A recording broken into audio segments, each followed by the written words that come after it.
Jaisalmer sector की तरफ जाने वाली वह सुनसान सड़क शाम ढलते ढलते और भी वीरान लगने लगी थी। दूर तक फैली रेत, बीच बीच में सूखी झाड़ियां और धूप के आखिरी टुकड़े जैसे सड़क के कंधों पर थक कर बैठ गए हों। उसी रास्ते पर सेना का एक भारी ट्रक तेजी से बढ़ रहा था। ट्रक के भीतर अनुशासन था, सन्नाटा था, और उस सन्नाटे के बीच भी एक अदृश्य जल्दी धड़क रही थी। कर्नल काव्या राठौड़ सामने बैठी थीं, उनकी आंखें सड़क पर थीं, लेकिन मन समय से आगे भाग रहा था। उन्हें रात होने से पहले बेस पहुंचना था। उनके साथ कैप्टन अदिति चौहान थी, जिसका चेहरा हमेशा की तरह संयमित था, पर आज उसकी आवाज में भी जल्दी साफ सुनाई दे रही थी। मैम, अगर रास्ता साफ रहा तो हम समय पर पहुंच जाएंगे, उसने कहा। काव्या ने हल्का सा सिर हिलाया। रास्ता साफ रहे, बस यही जरूरी है। ट्रक के पीछे बैठी महिला सैनिकों ने थकान के बीच भी हौसला बनाए रखा था। कोई पानी की बोतल बंद कर रही थी, कोई हथियार की पट्टी ठीक कर रही थी, कोई धीरे से घर की बात छेड़कर फिर मुस्कुराकर चुप हो जा रही थी। अचानक ट्रक एक झटके के साथ कांपा, फिर उसकी रफ्तार टूट गई और कुछ सेकंड बाद वह सड़क के किनारे रुक गया। इंजन ने जैसे 2-3 बार हिम्मत की, पर फिर चुप हो गया। अदिति ने तुरंत चौकन्नी नजर से बाहर देखा। ड्राइवर ने नीचे उतरकर बोनट की तरफ भागते हुए कहा, मैम, कुछ गड़बड़ है? शायद रेडिएटर या लाइनिंग में दिक्कत है। कर्नल काव्या ने बिना घबराए पूछा, पास में कोई मदद? ड्राइवर बोला, यह इलाका सुनसान है, पर थोड़ी दूर पर शायद कोई ढाबा या मैकेनिक हो सकता है। काव्या ने तुरंत निर्णय लिया, अदिति, तुम मेरे साथ चलो। बाकी सब सतर्क रहें, हथियार तैयार रहें, लेकिन बिना वजह कोई हलचल नहीं होगी। दोनों ट्रक से उतरीं तो शाम की हवा में रेत की महीन परत उड़ रही थी। सड़क के उस पार दूर एक टिमटिमाती रोशनी दिख रही थी। शायद वही छोटी सी दुकान थी जिसकी उम्मीद ड्राइवर कर रहा था। दोनों तेज कदमों से उधर बढ़ीं। रास्ता साधारण था, मगर माहौल में कुछ अजीब सा था, जैसे हवा खामोश नहीं, दबे स्वर में चेतावनी दे रही हो। दुकान तक पहुंचते पहुंचते अदिति ने देखा कि बगल में एक पुराना, आधा टूटा मकान भी है, जिसके भीतर से जैसे किसी चीज के घिसटने की ध्वनि आई। वह एकदम रुकी। मैम, आपने सुना? काव्या ने भी ध्यान लगाया। फिर सब कुछ शांत। मैकेनिक ने दुकान से बाहर निकलकर पूछा, हाँ मैडम, क्या हुआ? काव्या ने ट्रक की समस्या बताई। वह औजार उठाकर चलने को ही हुआ था कि वही आवाज फिर आई, इस बार थोड़ी साफ, जैसे किसी ने दर्द में कराह कर मदद मांगनी चाहिए हो, पर आवाज पूरी बाहर न निकल पाई हो। अदिति की आंखें एक झटके में उस टूटे मकान की तरफ घूम गईं। कर्नल काव्या ने उसका चेहरा देखा और समझ गईं कि यह साधारण बात नहीं है। तुम जाओ, काव्या ने धीमे पर ठोस स्वर में कहा, मैं मैकेनिक को लेकर ट्रक तक जाती हूं। सावधान रहना, 5 मिनट में रिपोर्ट चाहिए। अदिति ने सिर्फ यस मैम कहा और बिना समय गंवाए उस मकान की ओर बढ़ गई। मकान का लकड़ी का दरवाजा आधा खुला था। भीतर अंधेरा था, दीवारों की पपड़ी उतर चुकी थी और धूल की गंध में कुछ और मिला हुआ था, ताजा डर। अदिति ने भीतर कदम रखा तो उसका प्रशिक्षित मन हर कोने को पढ़ने लगा। टूटी चारपाई, पलटी बाल्टी, फर्श पर खरोंच के निशान, और फिर उसे दिखा लाल रंग, खून। बहुत सारा नहीं, पर इतना कि कोई बुरी घटना अभी अभी हुई हो। अगले ही पल भीतर के कमरे से एक घबराई हुई लड़की लड़खड़ाती हुई बाहर निकली। उसके सलवार कुर्ते पर खून था, सांसें टूटी हुई थीं, और आंखों में वह आतंक था जो आदमी किसी भूत से नहीं, जिंदा इंसान से पाता है। लड़की अदिति की ओर भागी, मगर 2 कदम बाद ही गिर पड़ी। अदिति झुककर उसे संभालती, उससे पहले पीछे से भारी कदमों की आवाज आई। एक लंबा, चौड़े कंधों वाला आदमी भीतर दाखिल हुआ। उसके चेहरे पर ऐसी बेशर्मी थी जिसे डर नहीं, सत्ता पालती है। हाथ में चाकू था, आंखों में शिकारी की हड़बड़ी। उसने लड़की को देखा, फिर अदिति को, और होंठ तिरछे कर दिए। कौन है तू? उसने गुर्रा कर पूछा। अदिति सीधी खड़ी हो गई। उसकी आवाज शांत थी, मगर उसमें स्टील की धार थी। भारतीय सेना, और तू वहीं रुक जा। आदमी कुछ पल चौंका, फिर हंसा। फौज? वह 2 कदम आगे बढ़ा। यह मेरा मामला है, बीच में मत पड़। जो देखा है भूल जा और निकल जा। लड़की ने अदिति के हाथ कसकर पकड़ लिए। उसकी टूटी आवाज निकली, मैडम, बचा लीजिए, यह मुझे मार देगा। अदिति ने उसकी पकड़ का कांपना महसूस किया और फिर सामने खड़े आदमी की आंखों में देखा। चाकू नीचे रख, उसने कहा। वह आदमी और भी निर्भय हो गया। जानती है मैं कौन हूं? विक्रम तिवारी, विधायक साहब का आदमी। पुलिस भी नाम सुनकर रास्ता बदल लेती है। अदिति ने 1 कदम आगे बढ़ते हुए कहा, मुझे सिर्फ इतना दिख रहा है कि तूने एक घायल लड़की पर हमला किया है। विक्रम की आंखों में गुस्सा चमका। यह लड़की ज्यादा जानती है, उसने थूक निगलते हुए कहा।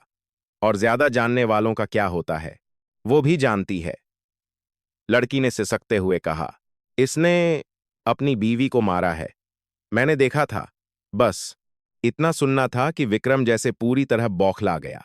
उसने झपट कर चाकू उठाया और लड़की की तरफ बढ़ा, लेकिन उससे पहले अदिति हरकत में आ चुकी थी। उसने उसका हाथ मोड़ा, कलाई पर तेज वार किया।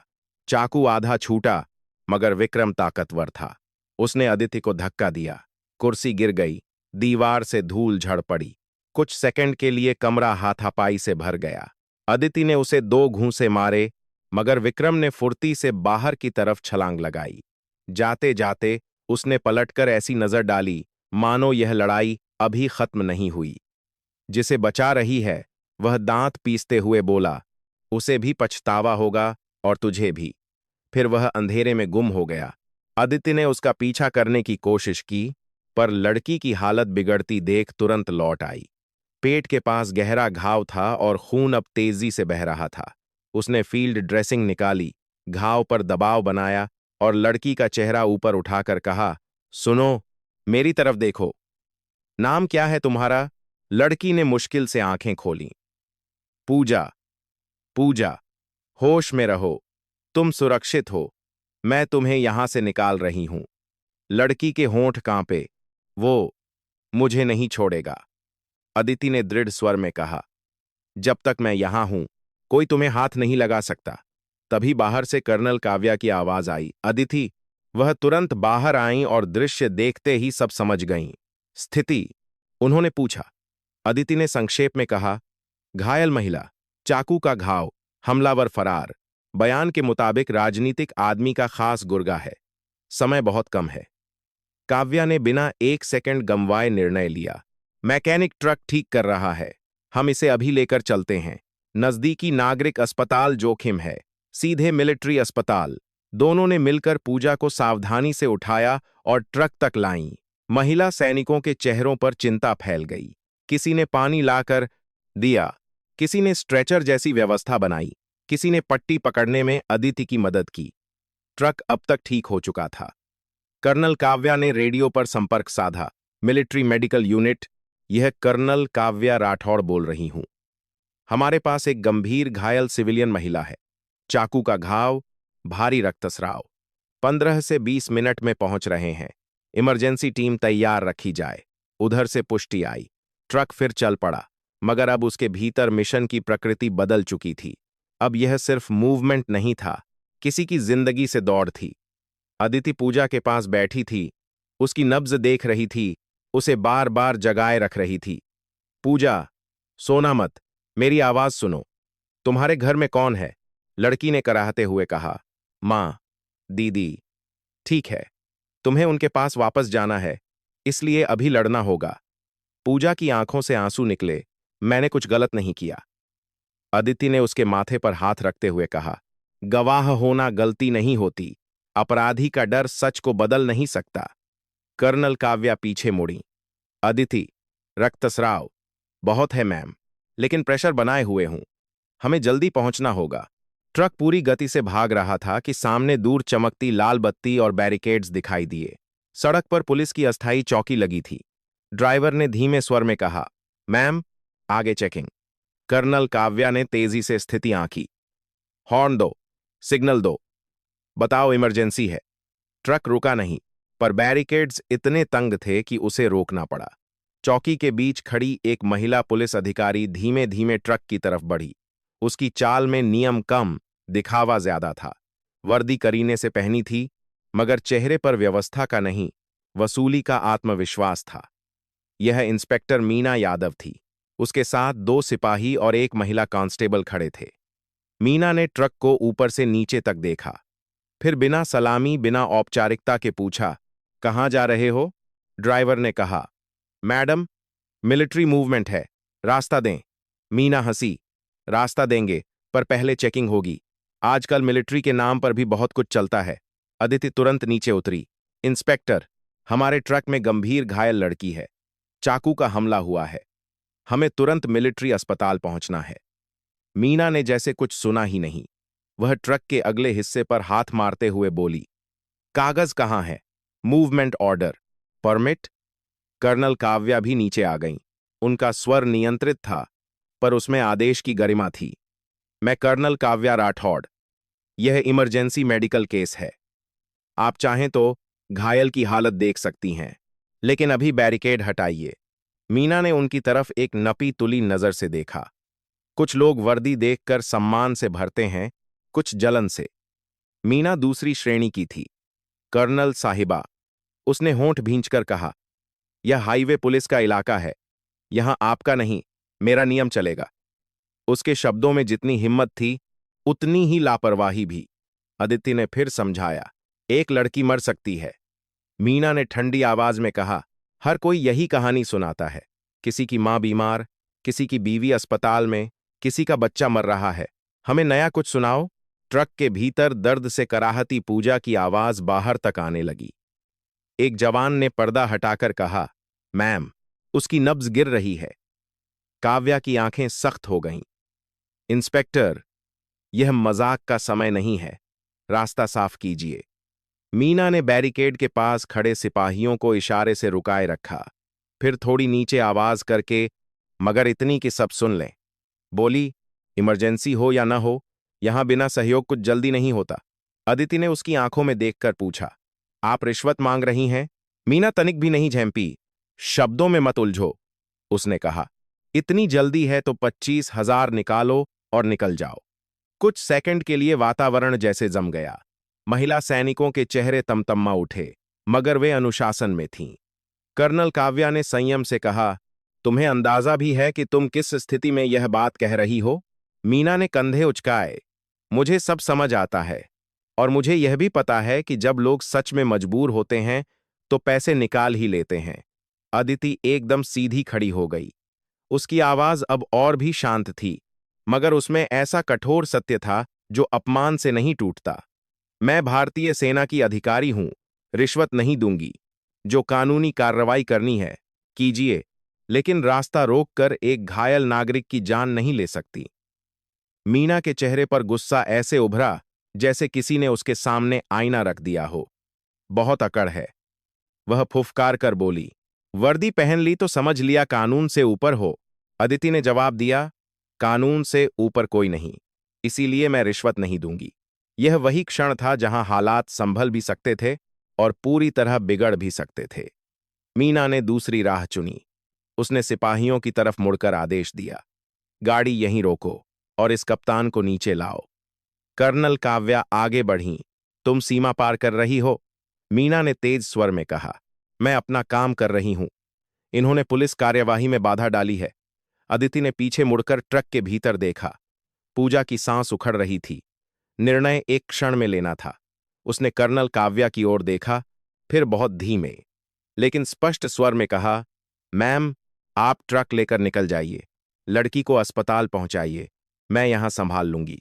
कर्नल काव्या ने एक पल के लिए उसे देखा। उस एक पल में आदेश, विश्वास, चिंता और सैनिक अनुशासन सब साथ खड़े थे। अदिति, उन्होंने कहना चाहा। अदिति ने दोहराया, उसकी जान पहले।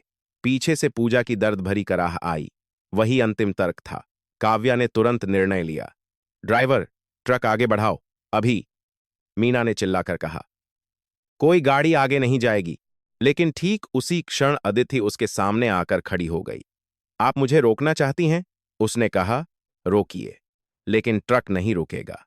कुछ सेकंड की धक्का, मुक्की, ऊंची आवाजें, सिपाहियों की भागदौड़, और उसी गड़बड़ी में ट्रक बैरिकेड के बीच से निकल गया। मीना जैसे आग बबूला हो उठी। उसने अदिति का हाथ झटके से पकड़ा। तूने पुलिस की नाक कटवा दी। वह गुर्राई। अब तुझे ऐसा सबक सिखाऊंगी कि जिंदगी भर याद रहेगा। अदिति ने हाथ छुड़ाने की कोशिश नहीं की। उसने बस इतना कहा, मैंने एक घायल लड़की की जान बचाने की कोशिश की है। मीना ने सिपाहियों की तरफ देखा और आदेश दिया, इसे गिरफ्तार करो। 2 सिपाही आगे बढ़े। महिला कांस्टेबल ने अदिति के कंधे को पकड़ा। सड़क के दोनों ओर अंधेरा गहरा रहा था। ट्रक की लाल लाइट दूर जाती हुई दिखाई दे रही थी। उस रोशनी के साथ उम्मीद भी जा रही थी। और पीछे बच रहा था सत्ता का अपमान, अहंकार की जलन और एक ऐसी रात की शुरुआत जिसमें किसी की इंसानियत की परीक्षा होने वाली थी। इंस्पेक्टर मीना यादव ने बैरिकेड के नीचे खड़ी होकर अदिति को घूरते हुए कहा, अब देखती हूं तेरी ईमानदारी तुझे कैसे बचाती है। और कैप्टन अदिति चौहान ने बिना पलक झपकाए उसकी ओर देखा। उसके चेहरे पर डर नहीं था, बस एक कठोर शांति थी, जैसे वह जानती हो कि कुछ फैसले हारकर भी सही होते हैं। सड़क पर हवा फिर उठी, रेत फिर उड़ी, और जैसलमेर की उस रात में अन्याय ने अपना पहला वार कर दिया। रेगिस्तान की उस लंबी सड़क पर सेना का ट्रक अब पहले से कहीं तेज दौड़ रहा था। पीछे छूट चुकी थी पुलिस की चौकी, और उसके साथ छूट गई थी एक बेचैन बहस, एक गिरफ्तारी और एक ऐसा अन्याय जिसका बोझ अब कर्नल काव्या राठौड़ के मन में भारी होकर बैठ गया था। लेकिन इस समय उनके सामने सबसे बड़ी चीज एक ही थी, उस घायल लड़की की सांसें। ट्रक के भीतर कैप्टन अदिति चौहान की जगह अब एक दूसरी महिला सैनिक पूजा के घाव पर दबाव बनाए बैठी थी, मगर सभी जानते थे कि अदिति की स्थिरता जैसी पकड़ किसी और के हाथ में नहीं थी। कर्नल काव्या बार बार पीछे मुड़कर देखतीं, फिर सामने सड़क पर ध्यान जमा देतीं। हर सेकंड जैसे लंबा हो गया था।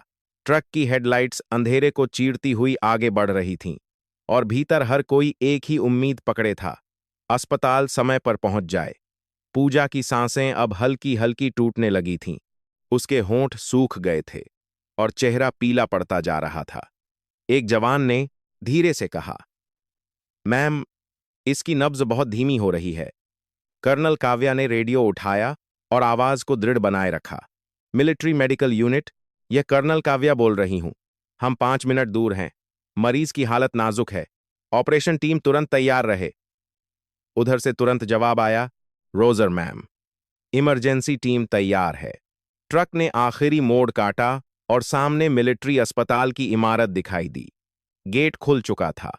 मेडिकल स्टाफ पहले से बाहर खड़ा था। जैसे ही ट्रक रुका, 2 स्ट्रेचर तुरंत भीतर आए। जल्दी, सावधानी से, एक डॉक्टर ने कहा।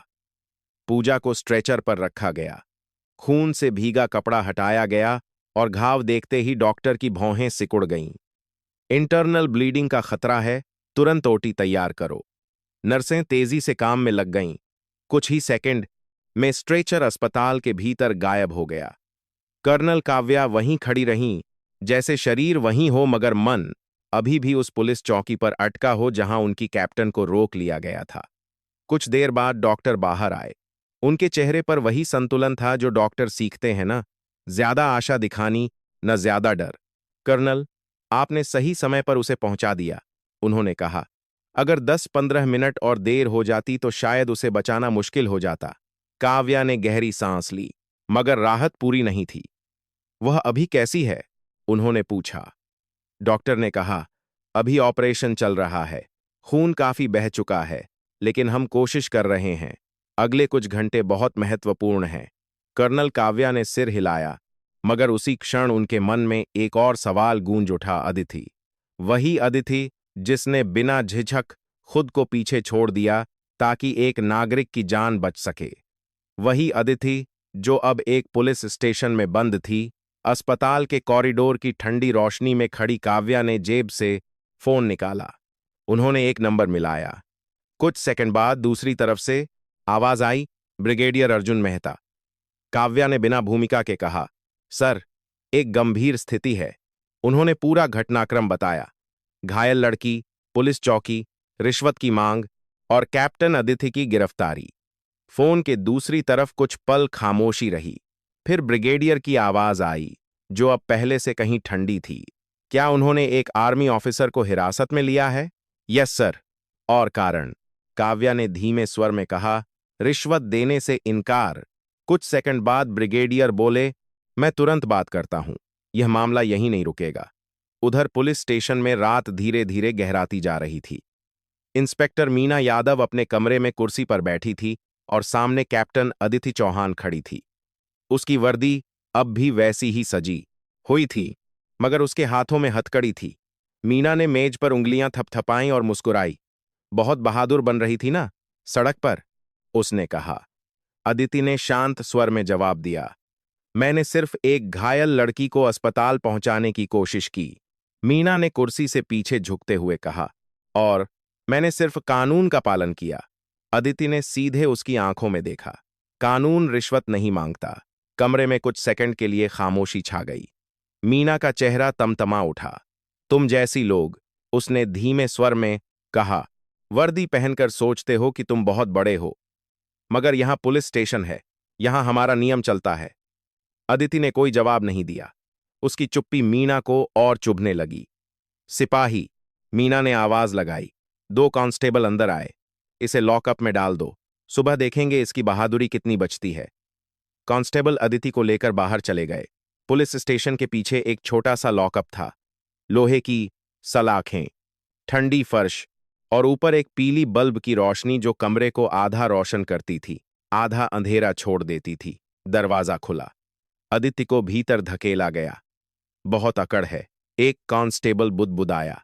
देखते हैं कब तक रहती है। दरवाजा बंद हो गया। ताला लगने की आवाज गूंजी और फिर सब शांत हो गया। अदिति सलाखों के पास खड़ी रही। कुछ पल बाद उसने धीरे से दीवार से टिककर बैठ गई। उसके चेहरे पर न गुस्सा था, न डर, बस एक गहरी थकान थी। लेकिन उस थकान के पीछे भी एक विश्वास था, उसने सही किया है। अस्पताल में उसी समय ऑपरेशन चल रहा था। डॉक्टरों की टीम तेजी से काम कर रही थी। ब्लड प्रेशर गिर रहा है। एक नर्स बोली, खून डोड वजल में देपर में आज किया चढ़ाओ, डॉक्टर ने कहा। कुछ मिनटों की बेचैन कोशिशों के बाद आखिरकार मॉनिटर की बीप स्थिर होने लगी। डॉक्टर ने गहरी सांस ली। स्टेबल, उन्होंने कहा। ऑपरेशन खत्म हुआ और पूजा को आईसीयू में शिफ्ट कर दिया गया। आधे घंटे बाद डॉक्टर फिर गिरा सकते हो गया। आधे घंटे बाद बाहर आए कर्नल। काव्या अब भी वहीं इंतजार कर रही थीं। डॉक्टर ने हल्की मुस्कान के साथ कहा, अब खतरा टल गया है, वह बच जाएगी। काव्या की आंखों में पहली बार सुकून की झलक आई, लेकिन उसी पल उन्हें याद आया, अदिति अभी भी जेल में है। उन्होंने तुरंत फोन उठाया और बेस के एक अधिकारी से कहा, मुझे तुरंत पता चाहिए कि कैप्टन अदिति चौहान को किस थाने में रखा गया है। कुछ मिनट बाद जवाब आया, मैम, उन्हें शहर के लोकल पुलिस स्टेशन में रखा गया है। काव्या ने बिना देर किए कहा, जीप तैयार करो। उधर शहर के दूसरे हिस्से में एक और कहानी शुरू हो चुकी थी। आईपीएस अधिकारी रिया मल्होत्रा अपने ऑफिस में देर रात तक काम कर रही थीं। तभी उनके फोन पर एक कॉल आया। मैम, एक खबर है। दूसरी तरफ से आवाज आई, हाईवे चेकपोस्ट पर इंस्पेक्टर मीना यादव ने एक आर्मी ऑफिसर को गिरफ्तार किया है। रिया कुछ पल चुप रहीं। कारण? बताया जा रहा है कि उसने पुलिस कार्यवाही में बाधा डाली। रिया की भौहें सिकुड़ गईं। या फिर रिश्वत नहीं दी? कॉल करने वाले ने धीरे से कहा। रिया ने फोन मेज पर रखा और कुर्सी से उठ खड़ी हुईं। उन्हें अनुभव से पता था कि ऐसे मामलों में सच्चाई अक्सर रिपोर्ट से अलग होती है। उन्होंने तुरंत आदेश दिया, कल सुबह सबसे पहले मुझे उस चेकपोस्ट की पूरी रिपोर्ट चाहिए। उसी समय अस्पताल के बाहर जीप तैयार हो चुकी थी। कर्नल काव्या उसमें बैठीं। इंजन स्टार्ट हुआ और जीप अंधेरी सड़क पर दौड़ पड़ी। उनकी आंखों में अब सिर्फ एक लक्ष्य था, अपनी कैप्टन को वापस लाना। रात लंबी थी, मगर कहानी अभी शुरू हुई थी। रात गहरी हो चुकी थी, लेकिन उस शहर में कुछ लोग ऐसे थे जिनके लिए रात का मतलब आराम नहीं, बल्कि फैसलों का समय होता है। पुलिस स्टेशन के उस छोटे से लॉकअप में कैप्टन अदिति चौहान दीवार से टिककर बैठी थीं। पीली बल्ब की कमजोर रोशनी सलाखों पर पड़कर लंबी छाया बना रही थी। बाहर कहीं दूर कुत्तों के भौंकने की आवाज आ रही थी और कभी-कभी पुलिस स्टेशन के बरामदे से किसी सिपाही के कदमों की आहट सुनाई देती थी। लेकिन उस कमरे के भीतर एक अजीब सी शांति थी। अदिति की आंखें बंद थीं, मगर वह सो नहीं रही थीं। उनका मन उसी सड़क पर लौट लौट कर जा रहा था जहां उन्होंने वह फैसला लिया था। एक तरफ आदेश, दूसरी तरफ एक घायल लड़की की जान, और उन्होंने जो चुना वह एक सैनिक के प्रशिक्षण से भी पहले इंसानियत की आवाज थी। तभी लॉकअप के बाहर कदमों की आवाज आई। एक कांस्टेबल सलाखों के पास आकर खड़ा हो गया। उसने कुछ पल अदिति को देखा, फिर बोला, बहुत शांत बैठी हो, डर नहीं लग रहा? अदिति ने धीरे से आंखें खोलीं और शांत स्वर में कहा, डर तब लगता है जब आदमी गलत हो। मैं गलत नहीं हूं। कांस्टेबल ने कंधे उचकाए। यहां सही और गलत से ज्यादा मायने रखता है कि किसके पास ताकत है। अदिति ने कोई जवाब नहीं दिया। वह जानती थी कि बहस से सच नहीं बदलता। पुलिस स्टेशन के अंदर उसी समय इंस्पेक्टर मीना यादव अपने कमरे में बैठी थी। मेज पर आधा खाली चाय का संबंध देखा, कप पड़ा था और सामने फाइलें बिखरी हुई थीं। मगर उसका ध्यान किसी फाइल पर नहीं था। उसका ध्यान उस एक बात पर अटका हुआ था कि सड़क पर एक आर्मी ऑफिसर ने उसके सामने रिश्वत देने से इनकार कर दिया। उसके अहंकार को इससे ज्यादा कुछ और चोट नहीं पहुंचा सकता था। वह कुर्सी से उठी और खिड़की से बाहर देखा। फिर उसने सिपाही को आवाज दी, वो आर्मी वाली अभी भी चुप बैठी है? सिपाही बोला, हाँ मैडम, कुछ नहीं बोल रही। मीना ने हल्की मुस्कान के साथ कहा, सुबह तक बोलने लगेगी।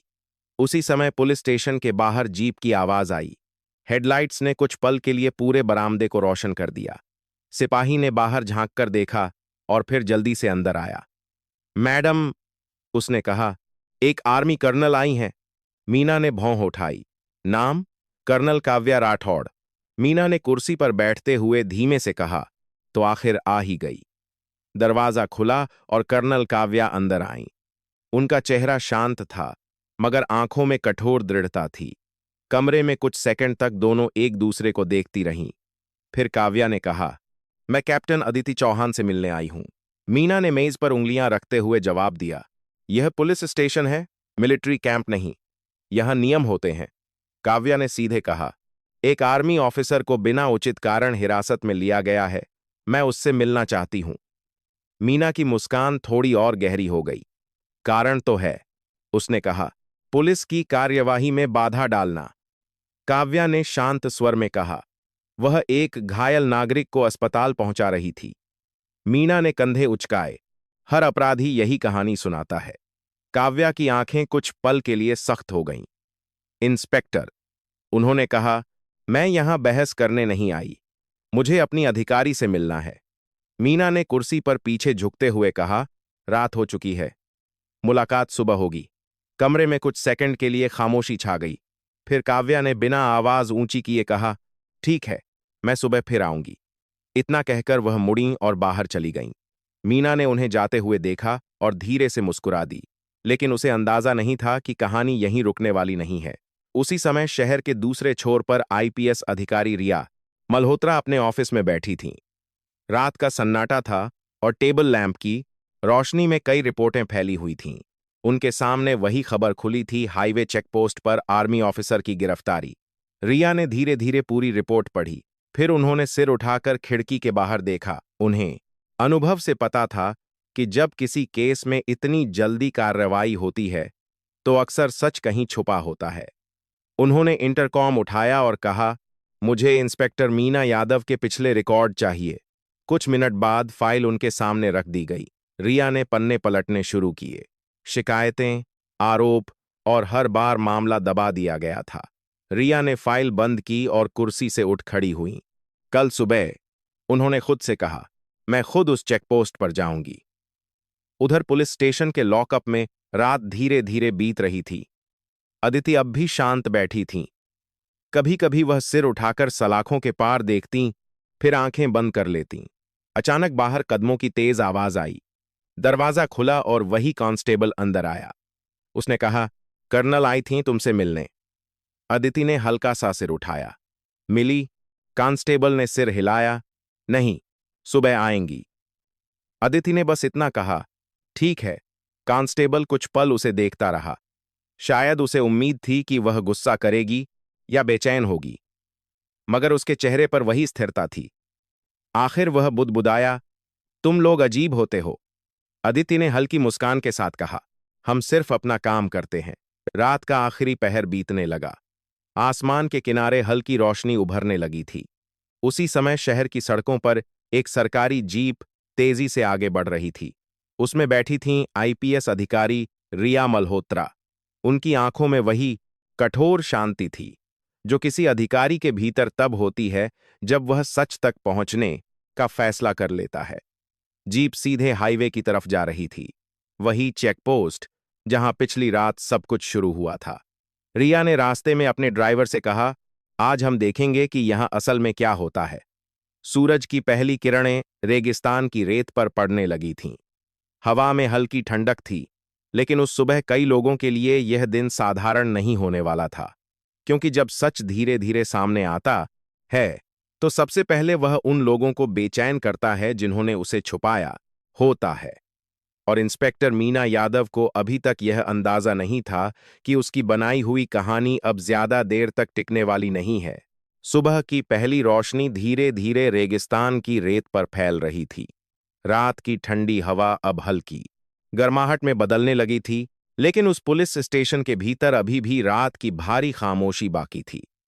लॉकअप के कोने में कैप्टन अदिति चौहान अब भी उसी तरह दीवार से टिककर बैठी थीं। रात उन्होंने लगभग बिना सोए बिताई थी, मगर उनके चेहरे पर थकान के बावजूद एक अजीब सी हंसी स्थिरता थी। वह जानती थीं कि जो फैसला उन्होंने लिया था वह आसान नहीं था, लेकिन सही था। कभी-कभी सही फैसले इंसान को तुरंत सम्मान नहीं देते, बल्कि पहले उसे कठिनाई के रास्ते से गुजरना पड़ता है। अदिति की नजरें सलाखों के पार उस खाली बरामदे पर टिक गईं, जहां सुबह की धूप धीरे धीरे अंदर आ रही थी। तभी पुलिस स्टेशन के मुख्य दरवाजे पर जीप रुकने की आवाज आई। कुछ ही सेकंड में कदमों की तेज आहट सुनाई देने लगी। बाहर एक सिपाही की घबराई हुई आवाज आई, मैडम, कोई बड़ी अधिकारी आई हैं? इंस्पेक्टर मीना यादव अपने कमरे में बैठी थी। उसने चाय का कप उठाया ही था कि सिपाही दरवाजे तक आकर रुक गया। मैडम, उसने कहा, आईपीएस ऑफिसर रिया मल्होत्रा आई हैं। मीना का हाथ एक पल के लिए हवा में ही रुक गया। उसने धीरे से कप मेज पर रखा। उसके चेहरे पर आई छोटी सी हैरानी उसने तुरंत छुपा ली। उन्हें अंदर भेजो, उसने शांत स्वर में कहा, मगर उसके भीतर हल्का तनाव जरूर उठ चुका था। कुछ ही पल बाद दरवाजा खुला और आईपीएस अधिकारी रिया मल्होत्रा कमरे में दाखिल हुईं। उनकी वर्दी बिल्कुल सलीके से पहनी हुई थी, आंखों में सीधी और ठंडी दृढ़ता थी। कमरे में आते ही उन्होंने चारों तरफ एक नजर डाली, जैसे बिना बोले ही सब कुछ पढ़ लेना चाहती हों। फिर उन्होंने मेज के सामने खड़े होकर कहा, इंस्पेक्टर मीना यादव। मीना ने खड़े होकर हल्की सी सलामी दी। Yes madam. रिया ने बिना समय गंवाए पूछा, कल रात आपने एक आर्मी ऑफिसर को गिरफ्तार किया? मीना ने तुरंत जवाब दिया, जी मैडम। उन्होंने पुलिस कार्यवाही में बाधा डाली। रिया ने कुछ सेकंड तक उसकी आंखों में देखा, फिर बहुत शांत स्वर में बोली, मुझे पूरा विवरण चाहिए। मीना ने वही कहानी दोहराई जो उसने रिपोर्ट में लिखी थी, कि चेकिंग चल रही थी, कि ट्रक रुकने से इनकार कर रहा था, कि कैप्टन अदिति ने पुलिस से बदतमीजी की। रिया बिना टोके सुनती रहीं। जब मीना बोलना खत्म कर चुकी तो रिया ने धीरे से पूछा, और रिश्वत? मीना की आंखों में एक झलक आई, मगर उसने तुरंत खुद को संभाल लिया। मैडम, ऐसा कुछ नहीं हुआ। रिया ने बिना भाव बदले कहा, अच्छा। फिर उन्होंने पीछे खड़े कांस्टेबल की तरफ देखा। वो आर्मी ऑफिसर कहाँ है? मैडम, लॉक अप में। रिया ने सिर हिलाया, उसे बाहर लाओ। कुछ मिनट बाद लॉकअप का दरवाजा खुला। अदिति बाहर आईं। उनकी वर्दी थोड़ी धूल भरी थी, लेकिन उनकी चाल अब भी सीधी और संतुलित थी। उन्होंने सामने खड़ी आईपीएस अधिकारी को देखा और हल्की सी सलामी दी। रिया ने ध्यान से उन्हें देखा। उनके चेहरे पर किसी अपराधी की बेचैनी नहीं थी, बल्कि वह वही स्थिरता थी जो अक्सर सैनिकों के चेहरे पर होती है जब वे अपने फैसले पर पछतावा नहीं करते। रिया ने पूछा, captain Aditi Chauhan? Yes ma'am. कल रात क्या हुआ था? अदिति ने शांत स्वर में पूरा घटनाक्रम बताया। घायल लड़की, उसका खून बहना, अस्पताल पहुंचाने की जल्दी और चेकपोस्ट पर हुई बातचीत। उन्होंने एक भी शब्द बढ़ाकर नहीं कहा, न कोई शिकायत जोड़ी, बस तथ्य। कमरे में कुछ देर तक खामोशी रही। रिया की नजरें अब मीना यादव पर थीं। इंस्पेक्टर, उन्होंने धीरे से कहा, मैं खुद उस चेकपोस्ट पर जा रही हूं। मीना ने जवाब दिया, मैडम, जैसा आदेश। कुछ ही देर बाद पुलिस की एक जीप हाईवे की तरफ बढ़ रही थी। उसमें बैठी थीं आईपीएस रिया मल्होत्रा। उनके साथ 2 अधिकारी और एक कांस्टेबल था। हवा में सुबह की ठंडक थी और सड़क लगभग खाली थी। कुछ मिनट बाद वही चेकपोस्ट दिखाई देने लगा जहां पिछली रात सब कुछ हुआ था। बैरिकेड अब भी वहीं लगे थे। 2 सिपाही खड़े थे, लेकिन उनके चेहरे पर वही ढीली सी लापरवाही थी जो अक्सर उन जगहों पर होती है जहां नियमों से ज्यादा आदतें चलती हैं। जीप रुकते ही सिपाही चौकन्ने हो गए। सलाम मैडम। रिया जीप से उतरीं और बिना कुछ कहे चारों तरफ देखने लगीं। सड़क के काम से केकसाम से परिवार थे, किनारे पड़े टायर के निशान, बैरिकेड की जगह और वह जगह जहां शायद ट्रक रुका होगा। उन्होंने धीरे से पूछा, कल रात यहां कितनी गाड़ियां रोकी गईं? एक सिपाही बोला। मैडम, कुछ ही, रिया ने कहा। सच बोलो। सिपाही चुप हो गया। तभी दूर से एक बाइक आती दिखाई दी। रिया ने उसे रुकने का इशारा किया। बाइक वाला थोड़ा घबराया हुआ रुका। कहां जा रहे हो? रिया ने पूछा। मैडम, शहर। रिया ने पूछा, क्या तुम्हें यहां कभी रोका गया है? वह आदमी कुछ पल चुप रहा, फिर बोला, मैडम, यहां बिना पैसे दिए निकलना मुश्किल होता है। उसके शब्द हवा में भारी होकर रह गए। रिया ने हल्का सा सिर हिलाया। अब तस्वीर धीरे धीरे साफ हो रही थी। उन्होंने अपने साथ आए अधिकारी से कहा, वीडियो रिकॉर्डिंग चालू करो। उसी समय सड़क पर एक और स्कूटी आती दिखाई दी। एक लड़की स्कूटी चला रही थी। रिया ने उसे रुकने का इशारा किया। लड़की घबराकर रुक गई। तभी चेकपोस्ट के सिपाही आगे बढ़े और वही सवाल पूछने लगे जो वे रोज पूछते थे। हेलमेट कहाँ है? कागज दिखाओ। लड़की ने कहा, मैडम, जल्दी में भूल गई। सिपाही ने तुरंत कहा, तो चालान कटेगा या 5,000 दे दो। बस वही पल था जिसका रिया इंतजार कर रही थी। उन्होंने आगे बढ़कर कहा, रुको। सिपाही चौंक गए। लड़की भी हैरान होकर उन्हें देखने लगी। रिया ने सिपाही से पूछा, तुम अभी क्या मांग रहे थे? सिपाही हकलाने लगा, मैडम, मैं तो। रिया की आवाज अब सख्त हो चुकी थी, तुम रिश्वत मांग रहे थे। वह सिपाही पूरी तरह चुप हो गया। आसपास खड़े बाकी पुलिसकर्मियों के चेहरे भी उतर गए। रिया ने पीछे खड़े अधिकारी की तरफ देखा। सब रिकॉर्ड हो गया? Yes ma'am. रिया ने गहरी सांस ली। अब उन्हें समझ आ चुका था कि पिछली रात की कहानी में सच किस तरफ खड़ा था। उसी समय शहर में पुलिस स्टेशन के बाहर एक और जीप आकर रुकी। उसमें से कर्नल काव्या राठौड़ उतरी। उनकी चाल तेज थी और आंखों में साफर चिंता थी। वह सीधे अंदर गईं।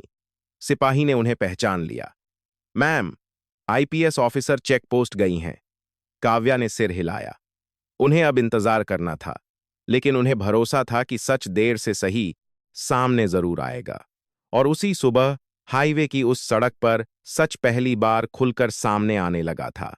क्योंकि जब कोई अधिकारी सच को देखने का फैसला कर लेता है, तब झूठ ज्यादा देर तक खड़ा नहीं रह पाता। सुबह अब पूरी तरह फैल चुकी थी, लेकिन हाईवे की उस चौकी पर हवा में एक अजीब सी बेचैनी तैर रही थी। आईपीएस अधिकारी रिया मल्होत्रा सड़क के किनारे खड़ी थीं और उनकी आंखों में अब वह स्पष्टता थी जो तब आती है जब सच पर से पर्दा हटने लगता है। कुछ ही मिनट पहले उन्होंने अपने सामने देखा था कि किस तरह एक सिपाही खुलेआम एक आम नागरिक से पैसे मांग रहा था। कैमरे में सब रिकॉर्ड हो चुका था। सड़क के उस छोटे से चेक पोस्ट पर खड़े हर पुलिसकर्मी को अब समझ आ चुका था कि मामला साधारण नहीं रह गया है। रिया ने धीमे स्वर में कहा, यह सिर्फ एक छोटी सी रिश्वत नहीं है, यह सिस्टम का दुरुपयोग है। उनके साथ खड़े अधिकारी ने सिर हिलाया। तभी एक सिपाही घबराकर बोला, मैडम, इंस्पेक्टर मीना यादव को सूचना दे दी गई है। रिया ने शांत स्वर में कहा, अच्छा है, उन्हें भी यहां आना चाहिए। कुछ देर बाद दूर से एक पुलिस जीप तेजी से आती दिखाई दी। उसके रुकते ही इंस्पेक्टर मीना यादव बाहर उतरी। उनके चेहरे पर वही आत्मविश्वास था, मगर अब उसमें हल्की बेचैनी भी छुपी हुई थी। उन्होंने आते ही सलामी दी। Good morning madam. रिया ने बिना औपचारिकता के कहा, इंस्पेक्टर मीना, क्या आपको पता है कि यहां क्या चल रहा है? मीना ने एक पल के लिए आसपास देखा, फिर बोली, मैडम, नियमित चेकिंग। रिया ने अपनी जेब से मोबाइल निकाला और रिकॉर्डिंग चला दी। वीडियो में साफ दिख रहा था कि सिपाही स्कूटी वाली लड़की से पैसे मांग रहा था। मीना का चेहरा कुछ पल के लिए सख्त हो गया। उसने सिपाही की तरफ घूर कर देखा, लेकिन अब बहुत देर हो चुकी थी। रिया की आवाज शांत थी, मगर उसमें कठोरता साफ थी। क्या यह भी नियमित चेकिंग का हिस्सा है? मीना के पास कोई जवाब नहीं था। कुछ सेकंड तक हवा में भारी खामोशी छाई रही। फिर रिया ने स्पष्ट शब्दों में कहा, इंस्पेक्टर मीना यादव, आपको तत्काल प्रभाव से निलंबित किया जाता है। आसपास खड़े पुलिसकर्मियों के चेहरे बदल गए। मीना जैसे एक पल के लिए सुन्न रह गई। मैडम, यह गलतफहमी है, उसने जल्दी से कहा। रिया ने उसे बीच में ही रोक दिया।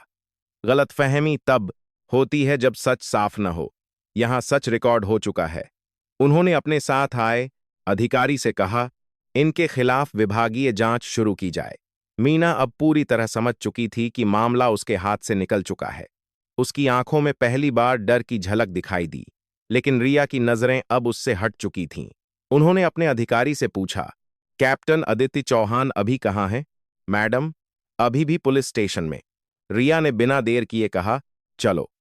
कुछ ही मिनट बाद उनकी जीप शहर की तरफ वापस दौड़ रही थी। उसी समय पुलिस स्टेशन के बाहर कर्नल काव्या राठौड़ इंतजार कर रही थीं। उनके चेहरे पर चिंता साफ दिखाई दे रही थी। जैसे ही जीप रुकी, रिया मल्होत्रा बाहर उतरीं।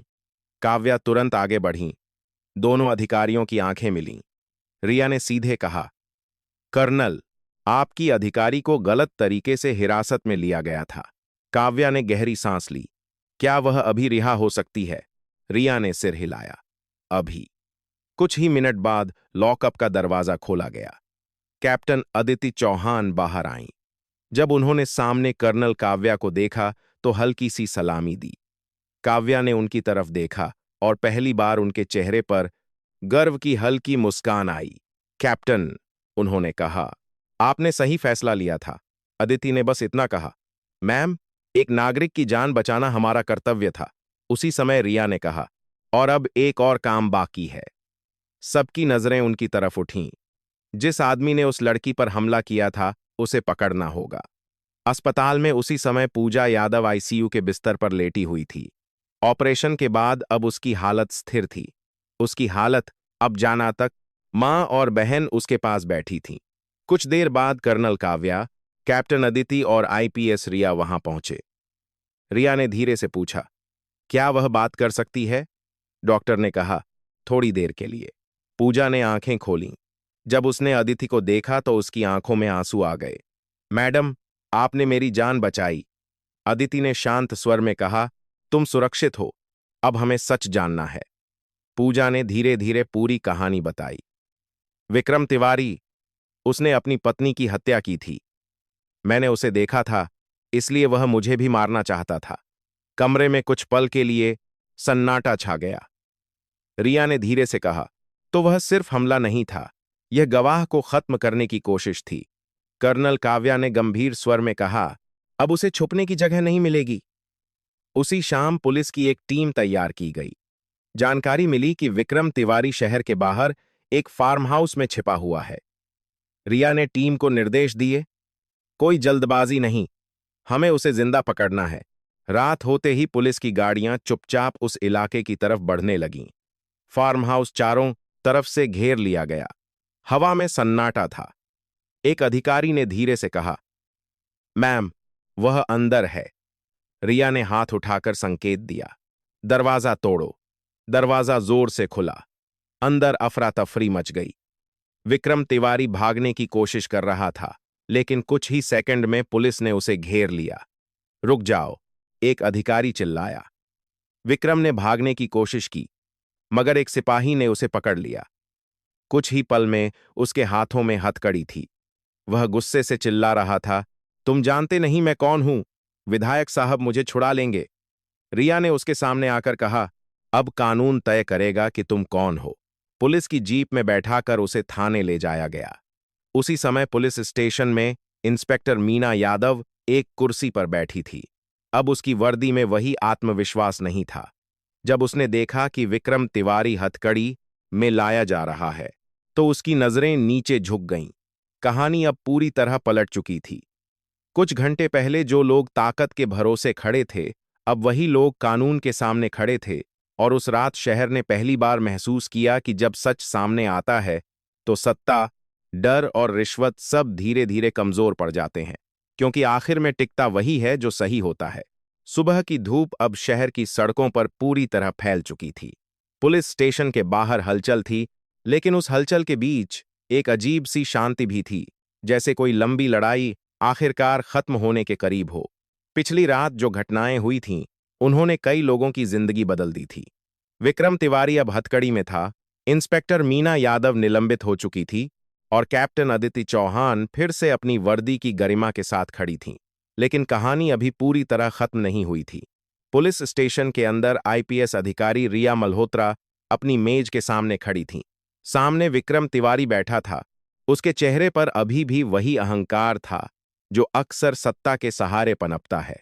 उसने कुर्सी पर पीछे झुकते हुए कहा, तुम लोग मुझे ज्यादा देर तक यहां नहीं रख पाओगे। विधायक साहब आते ही सब ठीक हो जाएगा। कमरे में कुछ सेकंड की खामोशी रही। फिर रिया ने धीरे से कहा, तुम्हें लगता है कि कानून सिर्फ गरीबों के लिए होता है? विक्रम ने तिरस्कार से हंसते हुए कहा, कानून वही होता है जो ताकतवर तय करते हैं। रिया की आंखों में अब ठंडा संकल्प दिखाई दे रहा था। उन्होंने फाइल उठाई और मेज पर रख दी। हत्या, गवाह को मारने की कोशिश और कई अन्य अपराध। उन्होंने एक एक शब्द स्पष्ट बोलते हुए कहा, आज से यह सब अदालत तय करेगी, न कि तुम्हारी पहचान। विक्रम का चेहरा अब थोड़ा सख्त हो गया। शायद पहली बार उसे एहसास हो रहा था कि हालात उसके नियंत्रण से बाहर जा चुके हैं। उसी समय पुलिस स्टेशन के बाहर एक और गाड़ी आकर रुकी। उसमें से कर्नल काव्या राठौड़ और कैप्टन अदिति चौहान उतरीं।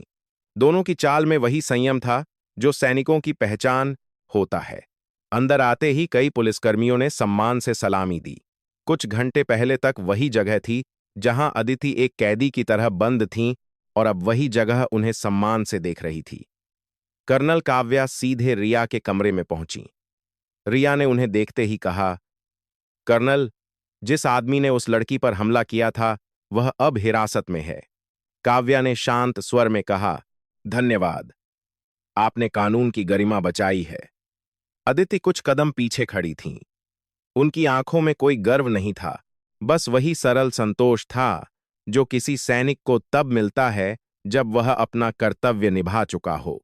कुछ ही देर बाद अस्पताल से भी खबर आ गई कि पूजा यादव की हालत अब काफी बेहतर है और वह बयान देने की स्थिति में है। पुलिस की एक टीम तुरंत अस्पताल पहुंची। कमरे में हल्की रोशनी थी। पूजा के चेहरे पर कमजोरी अब भी थी, मगर उसकी आंखों में डर पहले से कम था। जब उसने कैप्टन अदिति को कमरे में आते देखा तो उसकी आंखें भर आईं। मैडम, उसने धीमे से कहा, अगर आप उस रात वहां नहीं होती तो शायद मैं आज जिंदा नहीं होती। अदिति ने शांत स्वर में कहा, कभी कभी सही समय पर सही फैसला लेना ही सबसे बड़ा साहस होता है। रिया ने धीरे से कहा, हमें तुम्हारा बयान चाहिए, इससे न्याय पूरा होगा। पूजा ने सिर हिलाया और पूरी घटना विस्तार से बताई, कैसे उसने विक्रम को अपनी पत्नी की हत्या करते देखा था, कैसे उसने उसे धमकाया था और कैसे वह उसे हमेशा के लिए चुप कराना चाहता था। हर शब्द के साथ कमरे में बैठे लोगों के चेहरे और गंभीर होते गए। बयान पूरा होने के बाद रिया ने धीरे से कहा, अब सच अदालत तक पहुंचेगा। उसी शाम पुलिस स्टेशन में एक औपचारिक कार्रवाई हुई। इंस्पेक्टर मीना यादव के खिलाफ आधिकारिक जांच शुरू कर दी गई थी। उसकी वर्दी, जो कभी उसके लिए ताकत का प्रतीक थी, अब उससे छिन चुकी थी। वह चुपचाप कुर्सी पर बैठी थी। उसकी आंखों में पछतावा था या डर, यह कहना मुश्किल था, लेकिन इतना साफ था कि सत्ता के गलत इस्तेमाल की कीमत उसे चुकानी पड़ेगी। कुछ देर बाद पुलिस स्टेशन के बाहर एक छोटी सी सभा जैसी स्थिति बन गई। कई पुलिस अधिकारी, कुछ सेना के जवान और आसपास के लोग वहां खड़े थे। कर्नल काव्या ने कैप्टन अदिति की तरफ देखा और कहा, कैप्टन, तुमने सिर्फ एक नागरिक की जान नहीं बचाई, तुमने यह भी साबित किया कि वर्दी का मतलब ताकत नहीं, जिम्मेदारी होता है। अदिति ने हल्की मुस्कान के साथ कहा, मैम, हमें यही सिखाया गया है कि सीमा सिर्फ नक्शे पर नहीं होती, कभी कभी देश की रक्षा सड़कों पर भी करनी पड़ती है।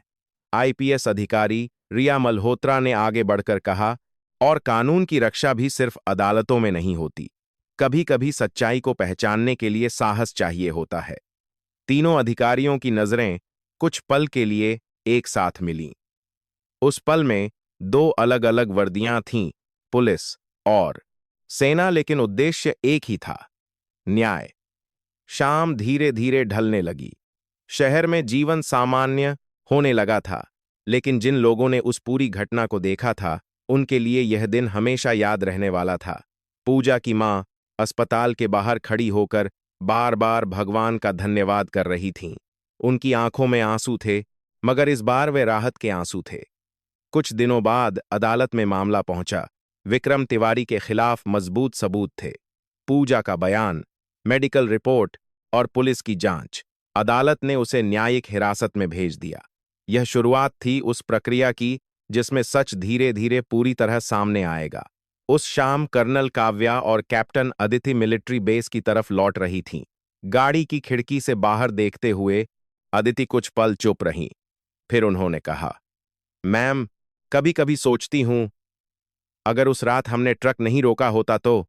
काव्या ने हल्की मुस्कान के साथ कहा, तो शायद एक अपराधी आज भी आजाद घूम रहा होता। कुछ पल की खामोशी के बाद उन्होंने आगे कहा, याद रखो अदिति, एक सैनिक का असली मूल्य उसकी ताकत में नहीं, उसके फैसलों में होता है। गाड़ी आगे बढ़ती रही। सूर्य धीरे धीरे क्षितिज के पीछे उतर रहा था, और उसी के साथ इस कहानी का एक अध्याय खत्म हो रहा था। लेकिन इस कहानी की सबसे बड़ी सीख अभी बाकी थी।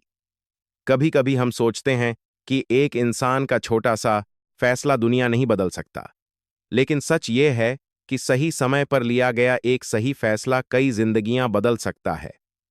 अगर कैप्टन अदिति उस रात डर जातीं, अगर कर्नल काव्या हार मान लेतीं, अगर आईपीएस रिया सच की तलाश न करतीं, तो शायद आज ये कहानी अलग होती। इसलिए याद रखिए, साहस सिर्फ युद्ध के मैदान में नहीं दिखता। कभी कभी साहस वह होता है जब आप सही बात पर खड़े रहते हैं, भले ही पूरी दुनिया आपके खिलाफ क्यों ना हो।